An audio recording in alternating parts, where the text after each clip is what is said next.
எல்லாரும் வந்து காசு சம்பாதிக்கணும் அப்படின்றதுக்காக அரசியலுக்கு வருவாங்க. மக்கள் சேவைக்காக வர்றவங்க 5% கூட கிடையாது. ஒரு 95% 5 50 ஆக்கலாம், 100 1000 ஆக்கலாம் தான் வராங்க. அவங்க மக்களுக்கு ஓட்டுக்கு பைசா கொடுக்கறது கூட ஒரு இன்வெஸ்ட்மெண்ட் மாதிரி தான்.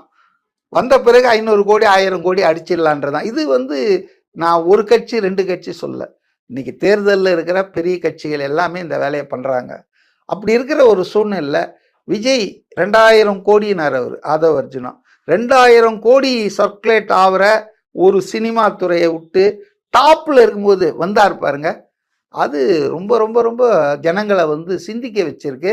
அதுதான் ஜனங்களை வந்து இங்க ஒரு ஆள் வந்து வருமானத்தை விட்டுட்டு வராயா, அவனுக்கு ஒரு சான்ஸ் கொடுப்பையா, இப்படின்னு தான் ஜனங்களை சிந்திக்க வச்சிருக்கு. அதே போல இன்னொரு கேள்வி கேட்டார். 4000 கோடி புழங்கும் சினிமா செக்டார் இருக்கு இல்லையா தமிழ்நாட்டில், அதை ஒரு கட்சி